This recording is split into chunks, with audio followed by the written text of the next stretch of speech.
అన్న పెట్టెలన్నీ చనిపోతూ ఉన్నాయన్న. పెట్టెలు పిల్లలన్నీ చనిపోతూ ఉన్నాయి. పుంజులకు ఏం కావటం లేదు.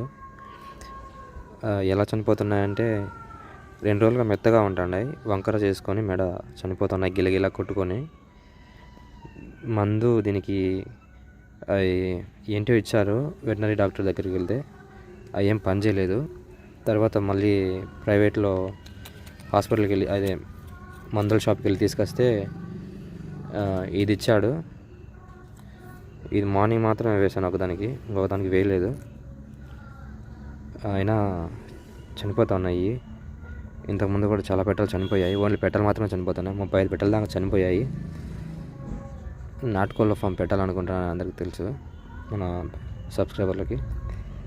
అయితే ఇవన్నీ చనిపోతూ ఉన్నాయి. ఏమన్నా మందు చెప్పాడన్నా.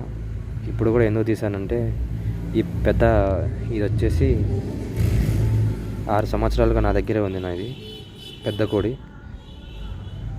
ఇది చనిపోయింది. అందుకే కొంచెం బాధేసి చేస్తున్నాను. మళ్ళీ ఇలా చనిపోకూడదని. ఇంకా మిగతా కోళ్ళు ఆ కనిపించే పెట్ట కూడా దీందే, లాస్ట్ కారుది. ఇప్పుడు ఈ చిన్న పిల్ల కూడా దీందే. దీని పిల్లలు ముందుగా చనిపోయినాయి. కాకపోతే ఇది ఉంది కదా అని ధైర్యం ఉండేది. సో పిల్ల గులగుల కొట్టుకుంటుంది. శివాయ, గిలగిలా కొట్టుకుంటుంది పిల్ల. సో ఏదైనా మందు తెలిసింటే చెప్పండి అందరూ.